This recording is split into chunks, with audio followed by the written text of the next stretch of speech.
Tad Fallows, welcome to Built to Sell Radio. Thank you so much for having me here, John. I'm thrilled to be on. Yeah, I'm excited as well. I can't wait to dig into kind of the long angle story. But before we go there, I want to sort of talk about the kind of impetus for long angle, I think, which is iLab.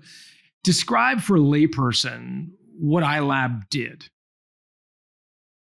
Yeah, so we were a software as a service company, and probably a little bit earlier on that track than a lot of people. So we started the company in 2006. And at that point, it wasn't as established that all software is software as a service. There was, I can get into a little bit of convincing enterprise customers to deal with, 320-year-olds to handle their enterprise data. But it was a software as a service company. But what probably made it more interesting was who our end market was. So we were selling exclusively to universities and hospitals to help them manage their basic research. And so by basic research, I mean things like mouse colonies, fruit flies, freezers full of petri dishes. Yeah. That is so weird. How did you come up with that business model? Were you in the research world or? Yeah, we had nuclear reactor on the platform. And so, no, the way we got into it is a good friend of mine from undergrad, he was actually working as a researcher in the Dana-Farber Cancer Institute, which is Harvard's cancer research arm. And so there were three of us, my buddy Sriram and I, we've been friends since high school and had tried to start a number of businesses together. We were sort of too early to the social network game. So we had a, pre-Facebook, before Facebook, and mishandled that. But regardless, Sriram and I both did a couple of years in consulting. So I was working at McKinsey and then had a third friend, Andreas, who was working as a cancer researcher. And, we were hanging out one night and Andreas was talking about how he basically was spending all of his time as a cancer researcher building software tools to try and help manage the lab. So to keep track of what's in the freezer, keep track of what they're spending, all that kind of stuff, rather than actually, trying to figure out the different cell pathways. And so, I was getting to the point, same with Sriram, where you can kind of go into consulting for a 2 or 3 year stint. At the end of that, you basically either have to get on the partner track or you go to business school and you're going to come back and get on the partner track. And I just I loved McKinsey, actually. I thought it was a great experience, especially for, in your early 20s, the idea of, hey, I'm going to fly to Singapore tomorrow and then I'll be in Switzerland. I'm going to meet with the CEO and, be, in the Scottish Highlands for the weekend. Sounds like murder if you've got kids and a wife and all that sort of thing. But, when you're 22, it's amazing. Yeah. So great experience. But then I felt like, I don't really want to go to business school. I've done a lot of consulting and advising. I want to try and get my hands dirty. So initial thought was, hey, I'll do this for a couple of years in lieu of business school. It won't work out. And then I'll go back to McKinsey, older and wiser and, get on the partner track there. Probably came close to happening, but fortunately we had just enough success that we were able to, keep going and then ended up working out well in the long term. So you're selling to these hospitals who have research labs.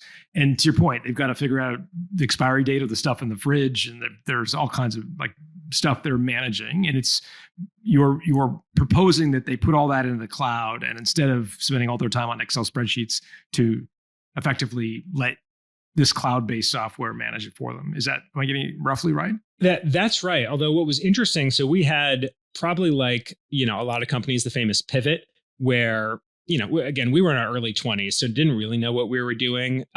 Didn't have, as disciplined a business plan as I would try and have today. But we vaguely knew, okay, there's lab management software, and there's a bunch of companies in that space.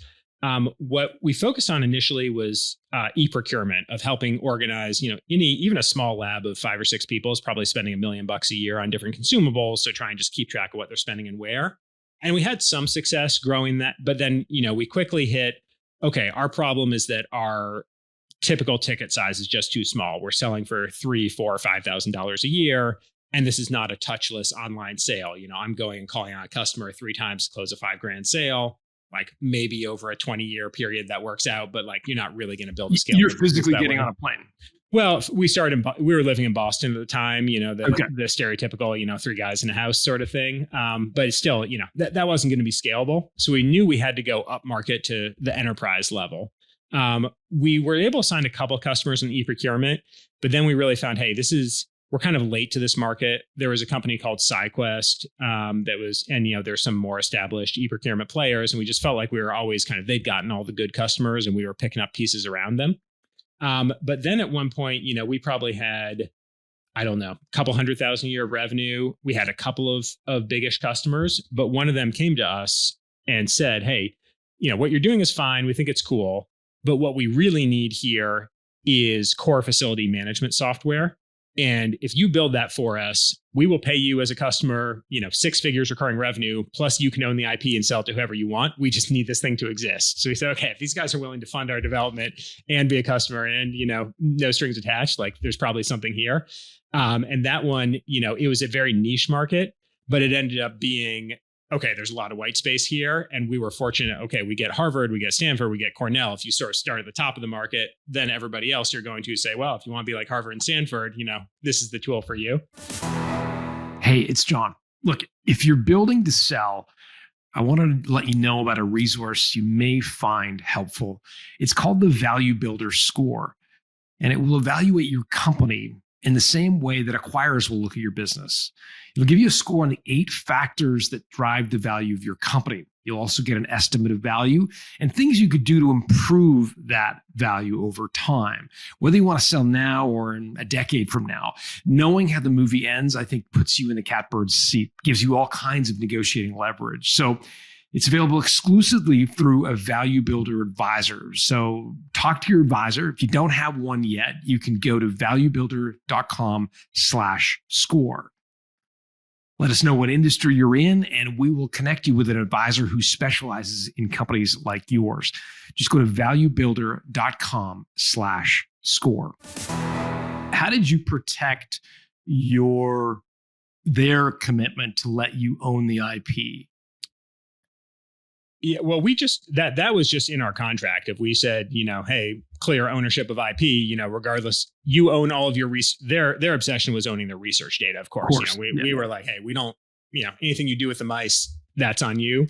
But the actual code, and even if you're going to give us suggestions, we need to be clear. Those are just suggestions, and we own the software we develop.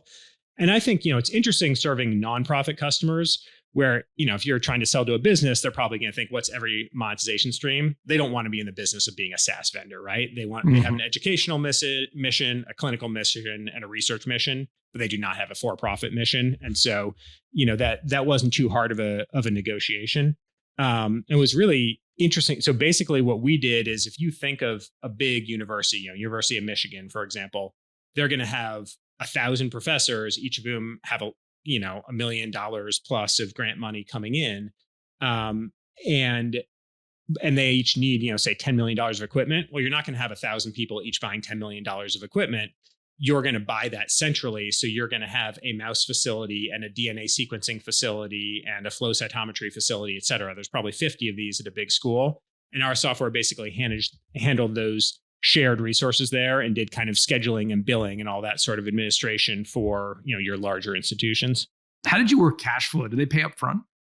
Yeah, that was actually, so we didn't take any venture funding, partly because of the timing of when we started it, it would have been like 2008 and trying to raise money. It just wasn't going to happen. I think partly this market was very niche. So I was never going to tell somebody, hey, this is a $1 billion market. And, it's not going to be that attractive to a VC.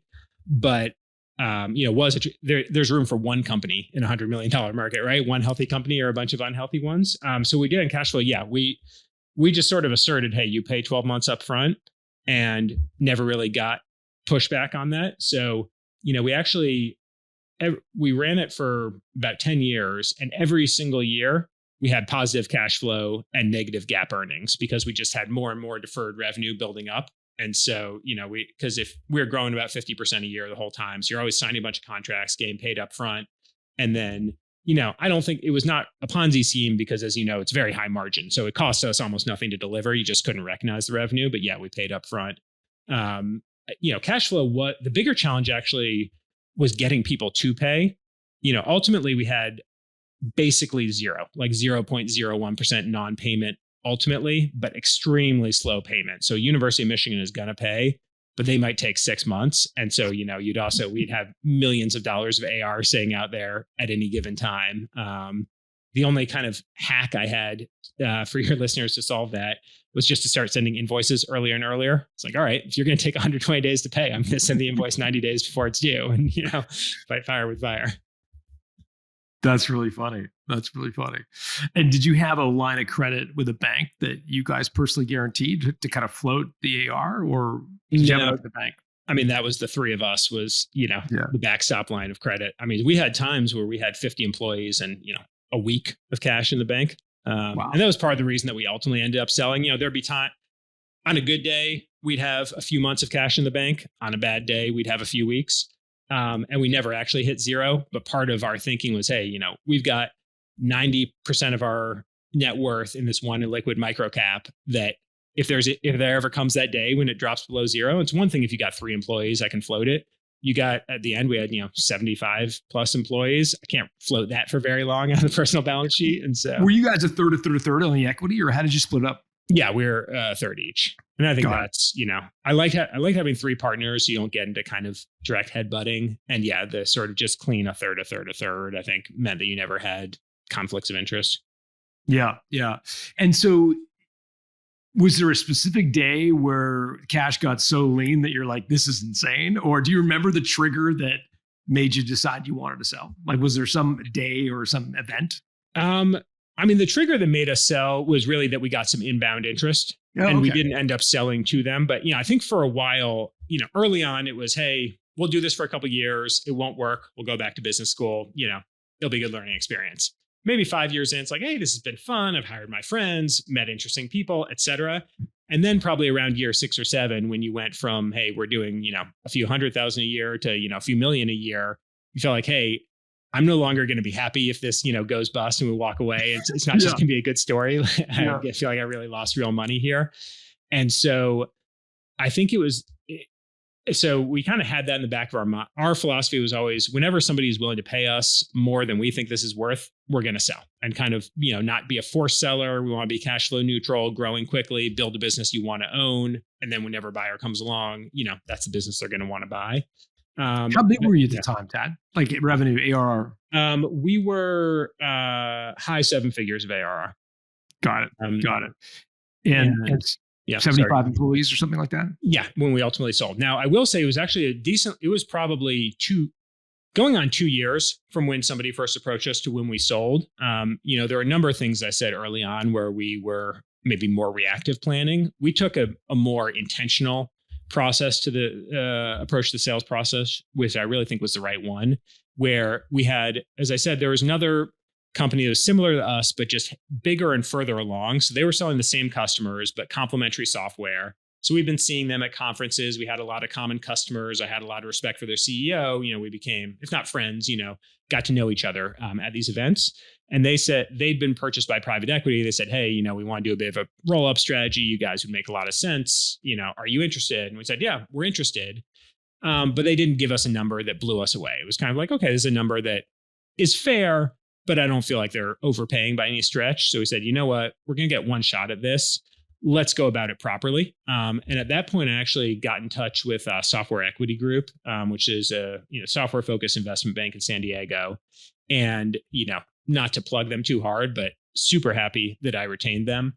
And really, when we first approached them, they said, you know what, we won't take you on as a client right now. You are not ready to sell. Your ARR is not quite big enough. And you just haven't done some of the things that need to be there. So you can sell, but you're not going to maximize value, and we're not going to be happy with the outcome.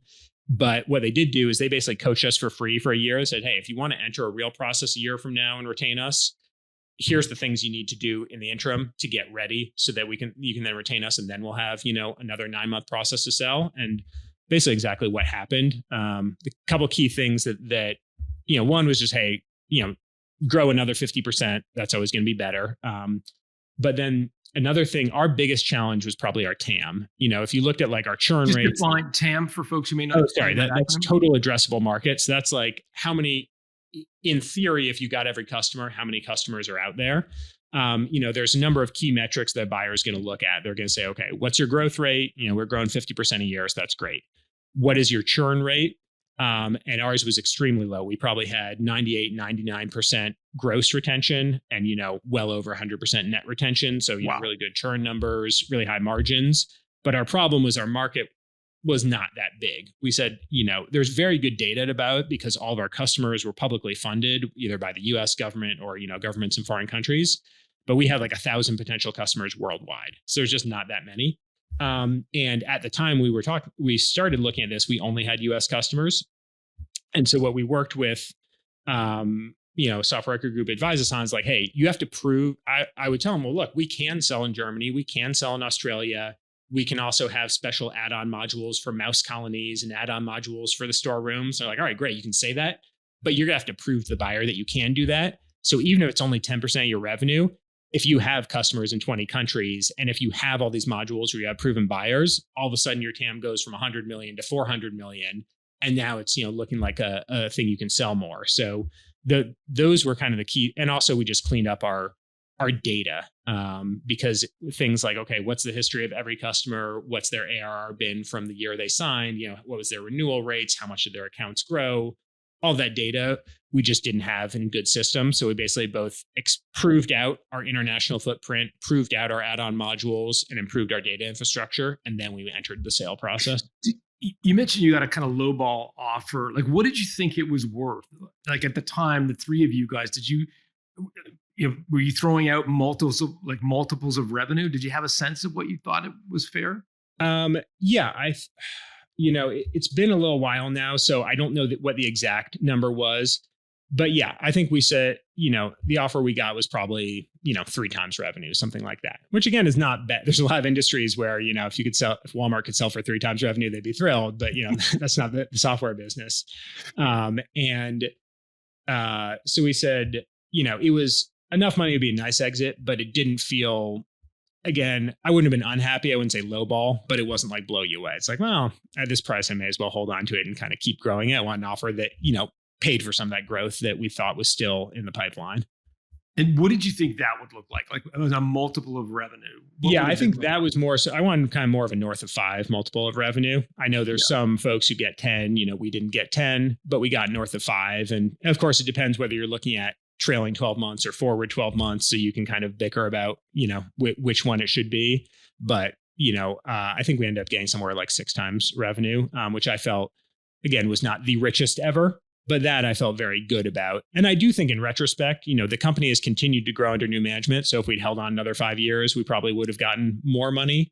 But that stress of watching the cash flow day to day and the idea of, hey, if one thing, perfect example of this esoteric risk, if you followed the DOGE cuts to research funding, but the so-called indirect funding, that is funding to fund these core facilities. So all of a sudden, the money that's going to all of your customers on one day, the axe gets dropped on that. And the day that happened, I was saying, man, I'm really sad to see this happen, but I'm really glad I don't own a company selling to these right now.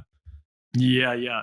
No, for sure. So you mentioned you got some inbound 3 times. It was like, probably not. And then you hired Software Equity Group, and they sort of coached you in the background to get the thing ready to go to market. So proving out the things you talked about, that makes sense. And so did they sort of shop it in a kind of formal process, or what was that like? Very much, one thing that was, I don't want to sound like an ad for them, but I'm happy. So we'll talk about a service provider did well for us. They laid out, here's the 9-month process, and basically went to a T, which was, all right, we're going to start by identifying universe of 100 potential buyers. We're going to email every one of those buyers. We're going to hear back from 30 of them. SEG would have a round of calls. They'd narrow it down to 5 good ones. We get, 5 indications of interest. We'd meet with them in person in kind of a 3-day roadshow. And then we get final offers. And that's basically, exactly what happened. One funny thing is going into it, I thought, hey, there's only 4 or 5 potential buyers for this thing. So I negotiated in the contract. I thought I was being real smart. I was like, hey, if one of these, I know these 5 companies, if one of these 5 buy it, your fee goes way down. And they're like, sure, whatever you want. I guarantee you it's not going to be that company. So really? Yeah. And they were right, that none of those 5 were, in the final round. It was so who was in the 5 for you? Like what was it that so ultimately it came down to 1 strategic and 4 private equities or 5 private equities. And the strategic we sold to is a company called Agilent Technologies. But no, before we go into Agilent, I want to know who were the 5 that you thought it would sell to? Well, basically I said, okay, we are selling it was the companies most like us. So the one that had given us an offer of, well, they're selling the exact same end customers and they're just selling a complementary software product. So like, obviously this is going to be the buyer. And, there were a handful of companies like that. And I knew them and, I introduced all them to SEG. I was like, oh, you should talk with them. And one of them was mildly interested, but, it just didn't end up being, I really thought, or maybe one of the e-procurement players, because again, we had some e-procurement stuff. I thought it was going to be somebody who was already selling to these end customers. But actually, that turned out to be part of the value proposition to Agilent was helping kind of, our footprint of they're saying, hey, you serve 70% of the leading universities. That's a really valuable thing in addition to your software, because we saw all kinds of other stuff where we'd like to improve our academic presence. Interesting. And what did the guy from Software Equity Group know that you didn't know? I think just pattern recognition. He was like, every entrepreneur says they know who they're going to sell to, and it's never that guy. That's really funny. That's awesome. So you had to pay the full commission. Yeah. But I mean, I'm sure we got a 10x ROI on whatever commission we paid him, because I went in saying, hey, here's our minimum number. And basically he got us double that minimum number. So, because I was like, I don't want any hard feelings here. If we go through this whole process, we were paying them a pittance retainer, like 10 grand a month or something for a year. Yeah. But the money was all in the commission. I was like, I'm going to walk away if we don't hit this number. And I don't want you to be pissed off afterward and telling me that, I should have sold. But yeah, he dramatically exceeded it. So felt very good about paying that commission. Interesting. So I cut you off. You were saying Agilent was one of the potential suitors. There were 4 private equity groups at play as well? 4 or 5. I don't remember the exact number. And, Agilent I had literally never heard of them when we started this process. Turns out it's now it's a Fortune 500 company, probably a 50 billion market cap. So maybe more on me, but just as a sense of how many companies are out there who, you don't think of. They do a lot of test and measurement equipment, selling more to kind of the pharmaceutical industry as opposed to the academic industry. So, we had then a bunch of private equity. And I think what we basically found is the private equity, it was always a very similar story. They would all run the same math. They would come to the same number they were willing to pay. They all had the same things that they liked about it. They were smart, compelling people. So I wouldn't have been unhappy about it. I think the reasons that we liked working with Agilent more was a couple. First, it wasn't a very hard decision because we both liked them the most as the acquirer, and they were willing to pay the most. And so, wasn't that hard of a choice. But they were willing to pay a little bit more from the strategic value because they can do the same math of here's our NPV on this cash flow. And then they have these other strategic synergies I was talking about. They say, okay, we want to get more from hardware into software. We want to get more into academia. So there's, they can rationalize paying a bit more. But then the other values is one, it was a just binary. We are going to give you just cash. The private equity is all, well, we'll give you some of it in cash, but then you got to roll your equity. And I didn't want to be kind of halfway pregnant of, okay, I've gotten some of my money out, but still half my net worth isn't here. And now I'm not making the decisions anymore. And so, if we do stuff that I don't agree with, now we're destroying my own portfolio value. That just made me uncomfortable. I wanted to either sell or not sell. And then also from a kind of customer and culture perspective and employee perspective, I just had a ton of respect for their management, their values, all that sort of thing. We came in with 75 employees, 74 of them got a job offer. There's one person, they're like, hey, we don't need your HR person, so we'll give her severance, but the other 74. And, that was almost 10 years ago. And I think probably 50 of those people are still employees there. They've gone on to bigger roles. So it felt like a very good landing place for our customers and for our employees, which, once you've been building a company for 10 years really matters to you, right? It's not financials matter, but it's not a purely financial decision. And you stayed there for 3 or 4 years. I was looking at your LinkedIn bio. Yeah. Like, I think you were there for 4 years. Did you have an earnout as part of the deal, or what was that like? Yeah, we were fortunate where, all of the cash was up front, but then they gave us a lot of stock options on top of that to, encourage us to stay. And then the stock went up quite a bit when we were there. And so it would have been really, irrational it didn't go in as a big percentage of the sales price, but ended up being a big percentage of the sales price in the options. So that was part of the reason. And then I had thought I would be a lifer there. I was like, hey, I love being McKinsey. I've done this entrepreneurial thing, but now I'm ready to go back to a big company and, kind of prove I can become a, VP GM there. It turned out that running a company had sort of ruined me for the corporate world. And so I didn't actually end up being as successful or happy as I hoped I would be there. But, that had been the original intent. What can you tell folks who are on the precipice of signing an earnout. They're going to go work for a company 10 times the size of they've ever worked for before, 20 times or 50 times. What's the most surprising thing about being in an earnout that they should be mindful of? I would say I would be very mindful of what it's based on. Our options were based purely on staying.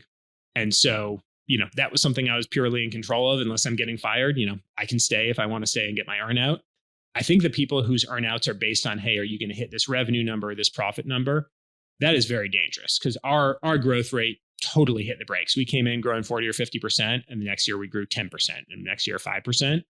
And the reason for that, from my perspective, is there were a bunch of decisions I didn't agree with that got made. As much as I say, I love the culture, I respect the people, but there are things we were, 1% of their revenue. So they just weren't going to accommodate certain things that we had traditionally done. We're like, hey, we need to keep our own website because like all the lead gen's coming from here. Like, no, you're going to follow our template. I'm like, I'm telling you, our leads are going to fall off the cliff. They're like, well, we're going to do it anyway. Leads fell off a cliff. And again, that was a third of our leads. Another third came from conferences. It's like, well, here's the 6 conferences I want to go to. And they're like, no, we already go to those. We'll just put a flyer at the booth for your stuff. Like, it's not going to work. It turns out, didn't work. And again, our sales team, this is probably the biggest challenge is that if you look at a hardware company that's selling $1 million pieces of equipment, their sales quota is going to be, I don't know, $6 or $8 million every 6 months. If you're selling SaaS, the NPV of a $200,000 SaaS contract, that's 98% margin is going to be millions of dollars, but their quota loading is, there's no salesperson out there who can sell, 8 million of SaaS contracts every 6 months, at 98% margins and recurring and all of that, but it just misaligned. So they just put the whole sales team onto other things because they're saying we can't possibly justify this sales quota. And so, if you kill R&D, you kill sales, you kill marketing, you're going to kill growth. And so I think and again, they wanted it to grow. They just paid for it. But there's like this, principal agent problem where the guy in biz dev who made the acquisition versus the guy who's running the website and the guy who's running the sales team, and his KPI in the sales team is dollars of quota per employee. It's just not as aligned. And so it's hard for them to actually execute. Even if you go to the CEO, he'll say, well, that's the wrong decision. But at a 25,000 person company, you're not dealing with the CEO, right? You're dealing with, a mid-level manager here who's got his own KPIs to manage to. And so I would be very hesitant to have an earnout that I can't control. And once you've sold, you can't control your revenue. You can't control your profits. I'd say no matter what they say. Tad, I'm so glad. I want all of my listeners to kind of, if they're listening on a podcast player, to hit the back 15 seconds, like 6 times right now, and listen to exactly what you just said again and again and again, because I think on this show, we talk a lot about earnouts, and oftentimes, I think it probably comes from me. I make the mistake of assuming ill will on behalf of the acquirer. And I think that's wrong. I think there are many cases where the acquirer is perfectly well, wants the company to do well, wants the founder to hit their earnout, but there are just systemic reasons, as you described so eloquently, that's not going to happen. And you just nailed, I think, in addition to ill will and nefarious actors in the acquirer. In a lot of cases, it's none of those things. It's just that there's misaligned incentives, and it's not anyone's fault. Yeah. Well, I'll give you another example. This one, I took the CEO because I just couldn't live with this. So we had Stanford came to us and said, hey, we want to prepay $500,000. We've got it in the budget. We need to spend it this year. I was like, sounds good. Great. It's a big customer. It's a couple $100,000 a year. They're prepaying 2 years. Like, great. We'll take it. And then I go to accounting. They say, no, we can't do prepayments. I was like, well, they don't want to discount or anything. It's just holding their money. My mind was always worried about float. It's like, hey, this is free float here. And then they literally say, yeah, our SAP system can't handle that. Just tell them to find a new vendor. I was like, my head wanted to explode. I was like, you're telling me $250,000 a year. You want to just get rid of that because you can't be bothered to hold somebody's money at 0 interest. Wow. What did the CEO say? Oh, he went apoplectic. He's like, we're going to change. We're going to take that money. But, you can't escalate everything to the CEO, right? And they're not always that egregious. Sure. It's that death by 1,000 cuts of like, well, just follow this template. Just do it this way. And like every time you salami slice, eventually, and you're exactly right. It's not ill will. It's just, alignments. The company that bought you, unless they're also a SaaS company selling the same people, it's just not set up to do that. It's set up to do something else. Yeah. Yeah. So well said. Um, so you sell your company for 6 times revenue, a 75 employee company. This is a big exit. I mean, I don't know if you want to share the number, but I'm doing a bit of back of the napkin calculation, and I'm seeing like a lot of dollar signs for you and your partners. Yeah, I mean, I think we were fortunate in having bootstrapped it, which made it very painful along the way from a cash flow perspective. But it meant when you got to the exit, there wasn't a VC there who had to be paid first. You could just divide up. Of course, our employees had, stock, and that was great. Especially we had some guys in Uzbekistan and Bulgaria and Ukraine. And for those guys being like, hey, by the way, here's $100,000, equity component. That's years of their income, so that was huge for them. And actually, all of our guys in Uzbekistan, our Agilent said, "There's no way we're employing somebody in Uzbekistan, but we'll move all these guys to Barcelona and employ them in Barcelona." So life changing for the team in that way. So I mean, it meant that kind of on a personal level, basically went from 6 figures to 8 figures on one day.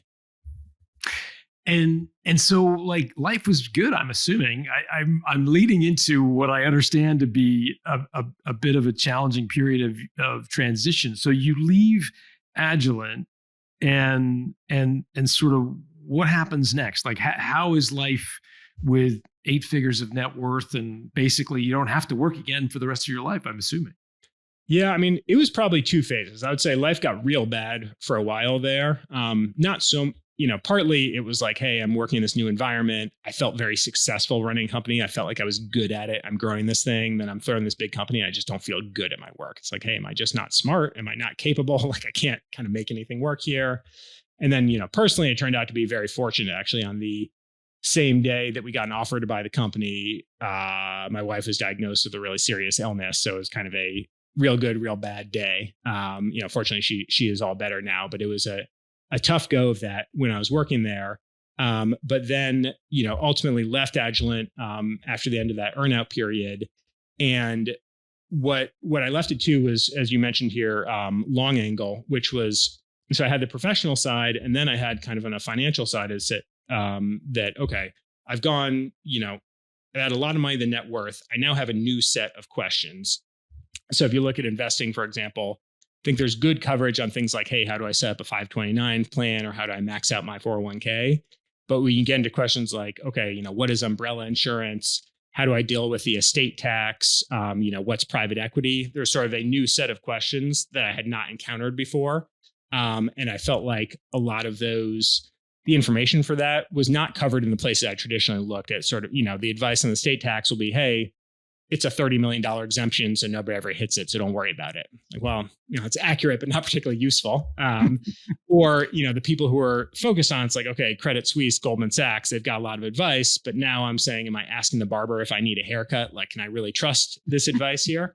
My partners and I, we ended up setting up a group called Long Angle, which is basically a group of largely post-exit entrepreneurs or other people who in their 30s and 40s had some big, step change in their net worth. So whether, working at NVIDIA or, people who'd started hedge funds, to basically get peer-to-peer advice on whether that was the financial things around investing or more personal stuff of, hey, now that I can afford a really nice trip to Japan, where should I go? Or, questions about how do I raise kids with wealth, as sort of a peer-to-peer forum to discuss those things. And so you decided to start it. My understanding is you did close to like 1,000 onboarding interviews. I'm not sure if that was you personally or you. I did personally. Yeah. So we started that 5 years ago. It's grown to about 6,000 members today. So yeah, Sriram interviewed 1,000 of them. I interviewed 1,000 of them. Wow. We now have a team of about, 30 or 40 of our members volunteer to do other new member onboardings. It outgrew what, I could do personally, but I mean, that was actually fascinating. I got to have a conversation maybe like you have with 1,000 different people, and, every path to wealth from, hey, I put one check into Bitcoin, for one summer internship to, I started a t-shirt company, I started a cybersecurity company, real estate, what have you. What was the most surprising thing you took away from those interviews? What surprised you? I mean, you'd gone through it, so I'm assuming not much surprised you, right? You've gone through the whole arc from kind of bootstrapping to ultra high net worth. I'm assuming not much surprised you, but there may have been a couple things. Yeah, I mean, there's a couple of funny things. One is I mentioned the example of a cybersecurity company or a t-shirt company.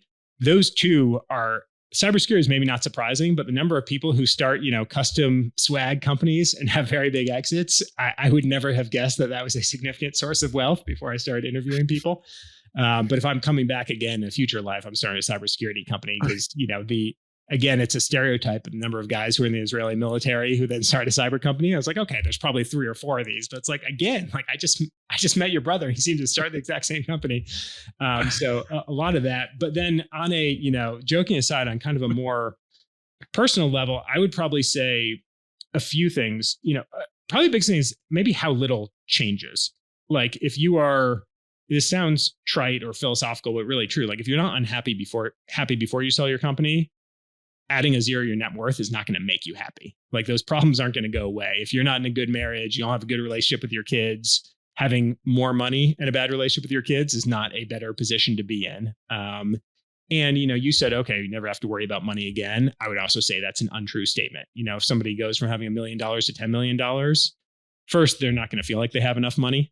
Maybe when they get to 100 million, they'll feel like they have enough money, but I can guarantee you from talking with people that getting to 10 will not feel like, oh, I've got all the money I could ever need. But even if you have enough, you've got 100, you are still very worried about money because now you're saying, all right, I've got $100 million that I need to think about. I don't want to just put it all in bonds and pass off all the returns, but I don't want to put it all in Bitcoin and have it might go to 0. And so, how it's maybe a different set of money concerns, but the money concerns don't go away. But I would say, if you look, there's money, but I would say the single biggest thing our members worry about is how do I not spoil my kids?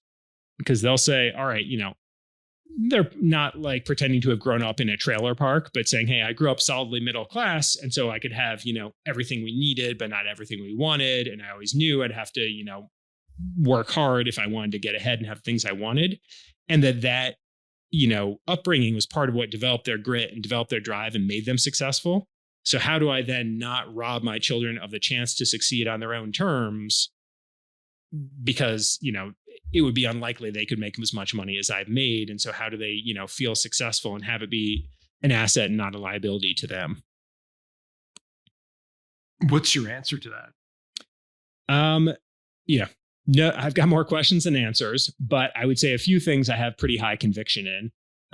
One is honesty. I think there's a real temptation, probably in cultures around the world, but certainly in American culture of, it's gauche to talk about money. And my parents would never have been like, hey, here's our balance sheet. Here's our income statement. Here's what we have. I probably had some vague idea, but, I think it's not, it feels pretty unnatural to be like, hey, by the way, I just had a huge liquidity event. And now we've got a bunch more money and we can, move to a bigger house or get this sort of thing.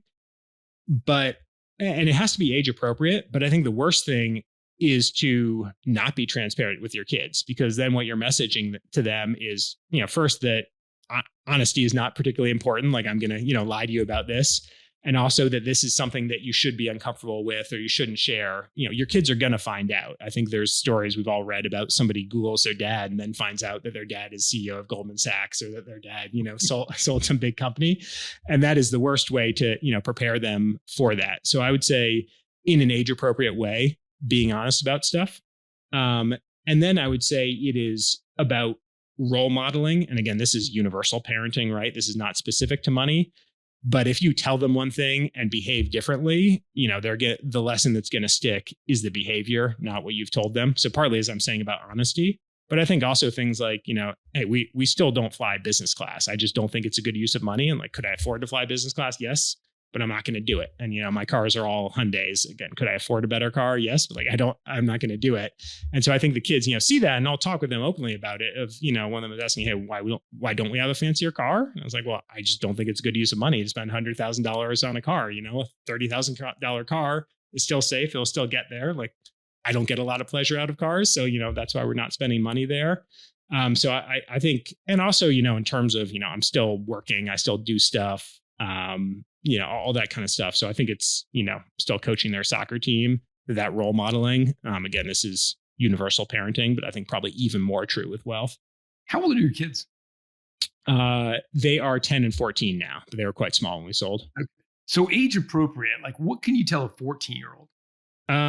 So what I've tried to do with them is set up their whole allowance system and stuff the way an adult would have it. So they have bank accounts, their allowance is direct deposited into their bank account. And then we have a retirement matching program. So I tell them, look, you can spend it wherever you want, but any dollar that you invest in stocks, I will match that dollar for dollar. Any dollar you give to charity, I'll match that dollar to dollar, or you can spend it however you want to. And then they have they have their own portfolio there. So they'll go research it and say, okay, I want to buy 1 share of Google. And, we'll go in together. I'll have them push the buttons to buy a share of Google. And then, I'll give them their matching for it. So I think partly just, all those things, because again, when you get a job, you're going to get direct deposited and there is, a 401k match and there's a charitable deduction. So try and kind of role model that and have it seem non-intimidating. And then I try and be, I find investing very interesting. And, in Long Angle, we do a lot of kind of private market investing in, private equity or private credit or oil and gas. And I'll actually just have conversations with them, be like, hey, I found this really interesting investment. Here's the interesting dynamics of oil and gas today with hydraulic fracturing. It's totally different than it was before. You used to drill this way. Now you drill that way. Here's how the hedging works. And so, certainly with my 14-year-old, kids love to talk with their parents, right? So if I'm acting like this is interesting, he'll act like it's interesting. We'll kind of nerd out on it. I think with my 10-year-old, who's my daughter, when she was like 6, it would be more like, oh, I want to buy Disney or I want to buy Ulta Beauty. And, we wouldn't really go real deep on their cash flow statement, but she just thought it was cool that she could see Ulta Beauty and then, buy a share of it.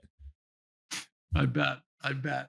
You've also done quantitative research with your members at Long Angle. And I wonder if you might share a little bit about what you've discovered around the way they invest. It sounds like you've done some really interesting research. And again, I think, for our listeners who are about to have a liquidity event, many of them will be investing serious money for the first times in their lives, right? Yeah. And so I think it's a new skill set. And I'd just be curious to know how some of your members sort of approach it. Yeah. So we, our typical member is, probably $5 to $100 million of net worth, probably in their 30s or 40s, first generation wealth creator. And most of them, 2/3 plus, they don't work with a wealth manager. And I think to my earlier comment about asking a barber if you need a haircut, if you ask Goldman Sachs, they'll tell you, well, you can't possibly manage $20 million by yourself. That's just irresponsible. So I'm here to tell you that first, you can. It doesn't have to be more complicated than managing 200,000. You can add a couple zeros to it. So I'd say 2/3 of them manage their own portfolio. And I think it's, largely just taking an analytical approach of saying, hey, 1% of $10 million is $100,000 a year post-tax every year. So it's worth my time to kind of roll up my sleeves and learn that. But in terms of, what they do invest in, I would say that they tend to have, what's probably most different from a traditional portfolio. You might think of the quote 60-40 portfolio of 60% stocks, 40% bonds. Our members are very light on the bond side.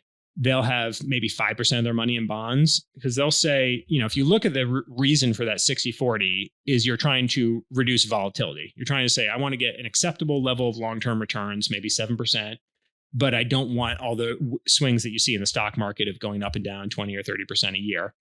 I think what our typical member look at and say is, well, I care more about where I'm going to be 30 years from now than exactly how smooth the path is to get there. So I would rather get 8 or 9% a year and have a bumpier path than 6 or 7 with a smooth path, because it may sound like only 1 or 2%, but over a long period of time, it's going to compound drastically differently and I'll have twice as much money. So I'd say very light on the, cash or bond allocation. The flip side, though, to being maybe more aggressive there is being very conservative on taking out personal debt, where if somebody has $10 million of net worth, they probably have $10 million of debt in total, maybe a mortgage for, actually half of our members don't have mortgages at all. But for those who do, they're really not leveraged aggressively, which I think is a smart combination, because if you want to go into these more volatile, high return assets, the last thing you want is to become a forced seller. Now you've leveraged this portfolio, the market drops, you got to sell stuff out and you're selling at the worst time. There's no reason to go from being, as Warren Buffett, I think, said, don't risk what you have and need to get what you don't have and don't need. So, being responsible with the leverage, but then also, more. And I think part of it comes from a lot of people being entrepreneurs. So they're comfortable with not just seeing, say, private equity or a share of NVIDIA as just a number and just a set of letters, but actually saying, okay, this represents ownership in that company.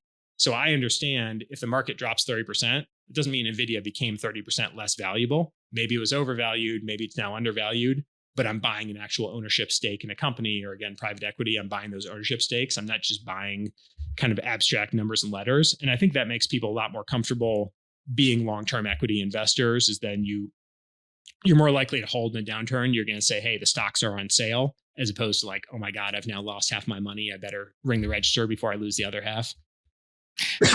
How do people in your membership group answer the question, like, what's enough? This comes up a lot. It's a great question. I would say, the facetious answer is twice what I have. And I do think that holds until, probably 50 or $100 million is kind of holds for most people. I think the more nuanced is to say, all right, how much do I want to spend? And really in a more, not in a tight, I feel budget constrained, because it'd be sort of silly to say, hey, I'm 35 and I'm retired early, and now I'm not spending as much money as I want to because I feel so, religiously against working like that. That's kind of a silly approach to take. But I say, okay, what's a budget I really want? And let's say, for simple math, let's say that's $1 million a year. Maybe that's on the high side. Let's just say it's $1 million a year. Then they'll say, okay, I have enough. If my portfolio will throw off $1 million a year in one of two ways, either saying it's just passive income, so rent, dividends, interest, that combination of royalties. If I'm getting $1 million a year of royalties, then I am totally financially independent, because I don't care if my stocks are going up and down in value. I'm never selling my stocks. I'm just living off the passive income. Or that's a very conservative approach, because equity heavy portfolio is probably only earning, a couple percent a year. So if you want to support $1 million of spend, you need 50 million to do it. I think the probably less conservative, but still plenty conservative approach is the so-called 4% rule, where there's lots of studies out there. There's a famous one, if you Google Trinity study, that basically shows almost over any time horizon, over any 30-year period, you can withdraw 4% of your portfolio and you won't run out of money. And so a lot of people would say, okay, if I need $1 million a year, that means I need 25 million at a 4% rule. I can always support my $1 million a year. So I'd say most people, mathematically, they'll come to one of those two. But your total spending will go up. I think if you're spending $100,000 a year now and you sell the company and suddenly have several $1 million or $10 million, your spending is going to go up. You're going to get a nicer house. You're going to, spend more on something. Maybe it's not cars for you. Maybe it's travel instead, but it's going to be something. How do you think about your estate? I guess I'm, Warren Buffett is famous for saying, I want to give my kids enough so they can do anything, but not enough so they can do nothing. And obviously Buffett is, a billionaire many, many, many, many, many times over. So not enough to do nothing suggests to me that it's a lot south of what he could afford to pass on to every one of his family members. It's a very personal question, but how do you and your wife think about this? I know it's hopefully a long way off, but this, do you want to hand the kids? Because what you have now, if you live to be 100, will be a lot more. Yeah. Do you want to give the kids half of whatever that number is? Well, I would just say it's also a question of timing, because let's say I live to 100. That means my kids are in their 70s. They don't actually need money in their 70s.